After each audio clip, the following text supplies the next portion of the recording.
really fired up for our football team. Probably the best 60 minutes we've put together as a team. Obviously, there's things we can still clean up, but when I look just at the whole picture of it, you came into adversity as well. I mean, it's a tight game going into the fourth. I just love the way our kids hang in there, continue to fight and believe. And we talked about feeding off each other, and the offense is scoring, the defense is going 3 and out in that second half. There was just some great things going on, and again, it wasn't just a total blowout, but the score looks like it at the end. But our kids just kept playing and fighting, and I was excited about just the way they responded to adversity in the game. So, questions? Coach, what happened to receiver Kanate Mumfield? Was he hurt today? I would guess so, right? I mean, yeah, he was not ready to go, and we got a lot of that going on. Again, we're 6 games in. We got a halftime. We get a week off, which is much needed. I think we'll have some guys back. Rodney Hammond will be back. Pregame, I'm like, dude, you ready to go? He went through pregame. He looks like he's ready to go. Hopefully, we'll get 2 starting offensive linemen back. Hopefully, Kanate will be back. Kanate's been good the last 2 weeks, but hey, that's the way it goes. And again, that's the thing. We're not playing out. We don't have a bunch of starters out there. Second half, you got Baldonado and Cervasier. I was worried about not having number 7 in there in the middle, just controlling things. But Shane Simon did an outstanding job moving from the money position to the mic, and just gives you more combinations. Maybe I told Cervasier, maybe you just got beat out today by Shane in the second half. Looked like we stopped the run better. Just joking. 7 will be on the field. And how do you describe what Izzy did today? I'm sorry, Izzy? How do you just, I mean, breaking a record, Tony Dorsett record. It's been there for a long, long time. I've told you for a long time that just in the right style offense. I mean, I think someone asked the question. EJ told me that we run first, probably should be. He's got breakaway speed. I mean, if he pops through there, good luck to you. Not many guys, catch him. I mean, over 300 yards rushing. That's like, and we didn't. He only had 36 carries. Probably could have given it to him another 10 times. He cramped up a little bit. I was like, get him out. Izzy's a football player. Izzy's really good. Coach, a number of memorable backs. What makes Izzy special? His speed. I mean, even that one run he had down inside the 25-yard line that looked like he was stopped on a 3rd down and whatever it was, and I mean, he pops out of there and goes. He's strong, he's physical, and he's really fast, and that's a good combination to have as a tailback. Frank calls a lot of offensive or rushing concepts that are similar to different formations. Have you seen that allow these guys to build that chemistry and trust each other? Like Izzy can trust his linemen to hit certain plays at certain times a lot faster? Our guys got, when we go 2 tight ends, even in the 3rd quarter, went some 2 tight end stuff. It kind of picked up the tempo a little bit, which was our plan going in. We thought it'd be good. We thought it'd shock him a little bit. It did. We got 2 touchdowns off of that personnel grouping alone. I think we started off with a lot more, 3 wideouts. It was okay.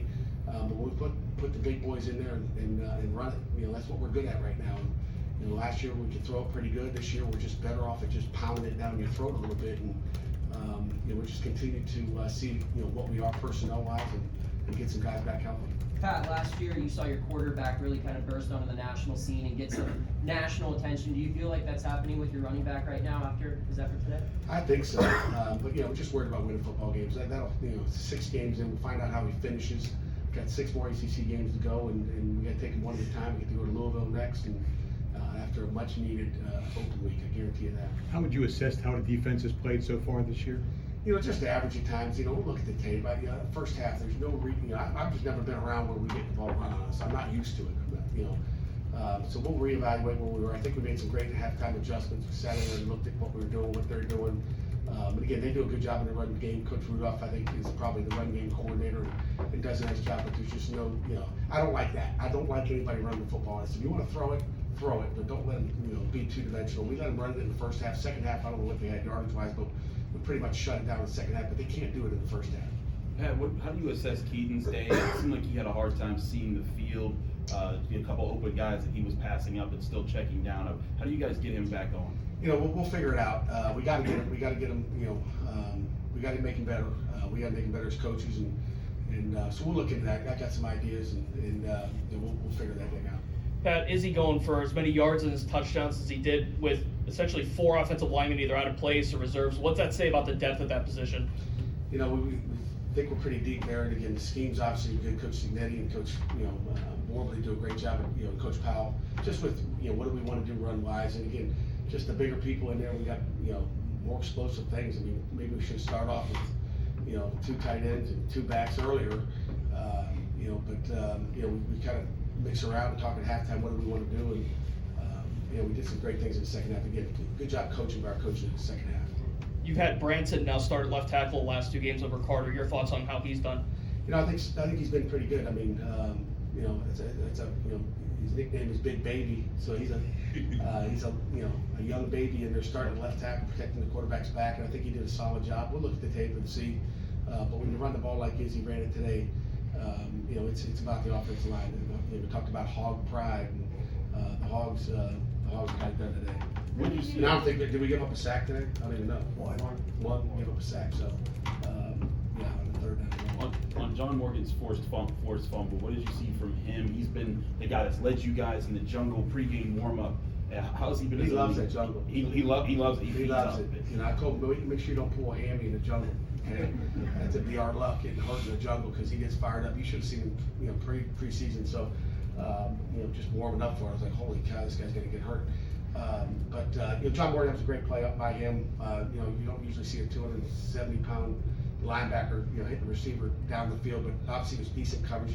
Should have been a sack on the play. I think Bengali had someone, grabbing him around the neck, so there was no call there.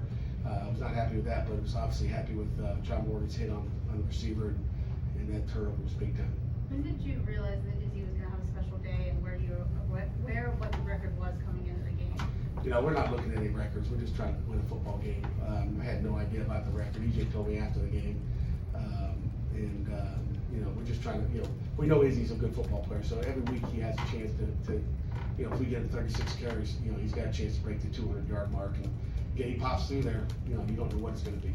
Pat, going back to John's play on that fumble, you've just given up that block punt for a touchdown. You're driving back down the field. How badly did you need that play, and how much did it swing? We needed it big. I mean, you give up a block punt. It was really a drop. I don't know if they blocked it. We blocked it. We did it ourselves. Again, another self-inflicted wound of our punt team. So we got to evaluate what we're doing there, how we're doing it. You got to catch the ball. It's a little high by Byron. He's got to make the catch. It's just that'll get us beat later on. Coach, were you aware, at a certain time that Izzy has this many touchdowns, or he's like maybe 5 yards away? Like, just what's the excitement level with that? From being this close to a record or tying a record, just those emotions. Yeah, the records are great. We're winning football games, and I think Chris Asau kind of muttered something to me. I was kind of like, didn't really want to hear it, but something about 6 TDs, and he kind of like sputtered around. I didn't know what he was talking about. And then he said he's 5 yards shy. I think right before he got the cramp, or the play before he got a cramp, of breaking some other record. I mean, I don't care about records. After the game, I do. It's awesome for him. Tony Dorsett, one of the greatest tailbacks ever to play Pitt history. That's pretty significant. Pat, 9 penalties for 76 yards. You've been talking about you needing to sharpen up. How do you guys get your players to sharpen up so that this stops? Yeah, I mean, again, they had 8, we had 9. I thought there was, whatever. Don't get me into the penalties. I mean, that roughing the passer, guys. I mean, roughing the passer. Are you kidding me? I thought the fan might, crash the field, but whatever. I just try to. I send the plays in, we'll get them looked at, and I can just tell you this, we've had about a 50% response back that we agree it's a bad call, or we've had 50 response on plays that don't get called. I mean, we've got cut, whammed, and cut, this new chop rule that never gets called. And Dennis Hennigan's done an outstanding job of giving us responses saying, sorry, coach. Some of those, we'll look at. I mean, there's a push off for one of their touchdowns, and then they're calling PI on us. I mean, those are all things that don't get me fired up. The officials are doing a great job. They're doing a great job. Great, Coach. Thank you very much. And then you got one more. Go ahead. My question is your thoughts on your special teams hustle, blocking the extra point and blocking punts. Yeah, I mean, we hustle. Our guys play with effort. I told them this. I said, hey, I ain't worried about your effort. We needed, one of the things we said, talking to your penalties, Chris, is we got to play smart. I mean, we play with effort. That's not a question. Our guys play hard. Even with all the penalties we had last week, our guys, I never questioned their effort. They play hard. We got to play smart, and we got to play well. There's a difference between playing hard and just doing reckless things. But we got to play well, and our guys, I thought, did a decent job of that. We ran into the punt the one time, a 5-yard penalty. Still don't get that, but guys want to go make plays, and you gotta applaud them for that, but we have to be smart. So we gotta clean